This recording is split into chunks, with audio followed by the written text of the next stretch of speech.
আসসালামু আলাইকুম। আজকে আমরা 1075 নম্বর প্রবলেমটি সলভ করব। প্রবলেমের নাম রিমেইনিং 2।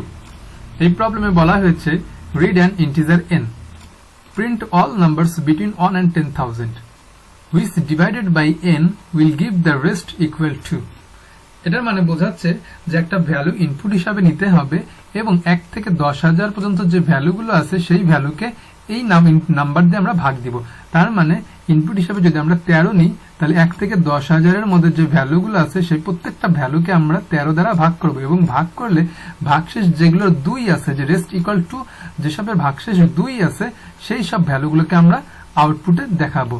এখানে 13 আমরা ইনপুট হিসাবে নিয়েছি, তাহলে 13 কে আমরা করব কি ভাগ 1 থেকে 10,000 এর ভিতরে যে ভ্যালুগুলো আছে সেগুলোকে ভাগ দিব।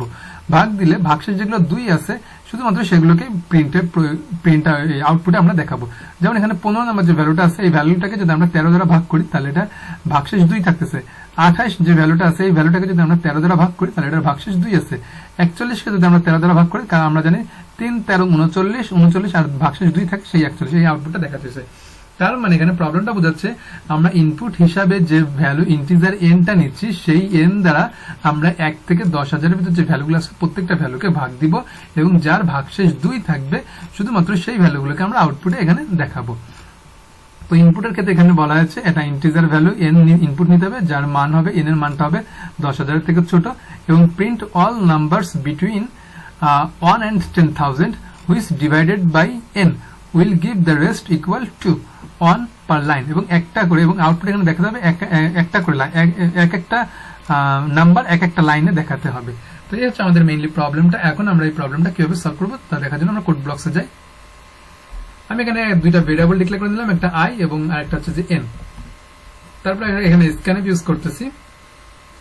স্ক্যানএফ দিয়ে আমরা হচ্ছে যে ভ্যালুটাকে ইনপুট হিসেবে নিচ্ছি যে আমরা কোন ভ্যালু দ্বারা আমরা ভাগ দিব। তো এখানে আমি সেই ভ্যালুটাকে আমি n এর মধ্যে রেখে দিলাম।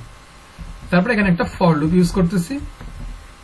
ফর লুপের স্টার্টিংটা হবে হচ্ছে যে এটা আমার হচ্ছে যে কত থেকে শুরু করছে আমার 1 থেকে, তাহলে 1 থেকে শুরু করে কত পর্যন্ত চলবে, i লেস দেন ইকুয়াল 10,000 পর্যন্ত, 10,000 পর্যন্ত, এবং তারপর i প্লাস প্লাস করে বাড়তে থাকবে।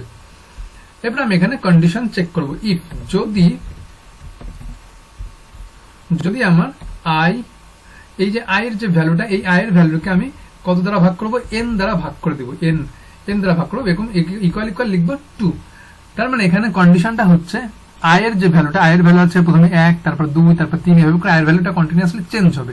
তো প্রথমে এখানে আসবে 1 কে আমরা করব কি, এই যে n নামে যে n এর ভিতরে যে মানটা রাখতেছি, যদি আমরা 13 ইনপুট নিই তাহলে সেই 13 কে আমরা এর ভিতরে রাখবো, রেখে i কে 13 দ্বারা ভাগ করব। ভাগ করলে সেই মানটা আমার ইকুয়াল ইকুয়াল 2 হচ্ছে কিনা সেটা আমরা চেক করব।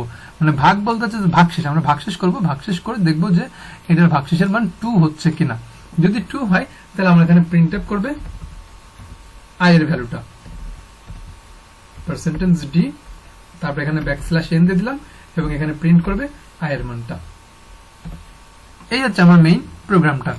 তো ইফের এই কন্ডিশনটা আমরা আরেকবার বুঝিয়ে দিচ্ছি যে i এর মানটা এখানে কন্টিনিউয়াসলি চেঞ্জ হবে এবং n দ্বারা, n এর ভিতরে যে মানটা নিয়েছি, n এর মানটা যদি আমরা 13 নিই, এখানে প্রবলেমের ক্ষেত্রে বলা হয়েছে আমাদের 13 কথা বলা হয়েছে, যদি আমরা 13 নিই তাহলে 13 কে করব কি, এই i দ্বারা আমরা ভাগ দিব, ভাগ দিলে এর ভাগশেষটা আমরা চেক করব যে ভাগশেষ 2 কিনা। যদি 2 হয়ে থাকে, কন্ডিশনটা যদি সত্য হয়ে থাকে, তাহলে এখানে সে i এর মানটা প্রিন্ট করবে। এখন আমরা এখানে একটু প্রোগ্রামটা রান করে দেখি। আমরা ইনপুট হিসেবে 13 নিলাম, 13 এর পরে যে আমাদের এখানে ভাগশেষ করে দেখাচ্ছে, এবং আমরা একটু প্রথমের দিকে যাই। প্রথমের দিকে দেখুন এই যে 2 আসতেছে, তারপর 13 আসতেছে, তারপর 28 আসতেছে, 41 আসতেছে, 54 আসতেছে, এবং আমাদের এখানে যেভাবে দেখানো হয়েছে ঠিক সেভাবে আমাদের এখানে আউটপুটটা এসেছে। তো এখন আমরা এই প্রবলেমটাকে কপি করে নিই, এবার এটা সাবমিট করি।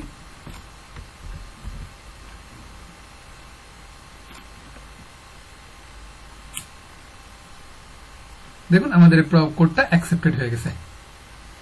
তো আজকে এই পর্যন্তই। Thank you for watching this video. আল্লাহ হাফেজ।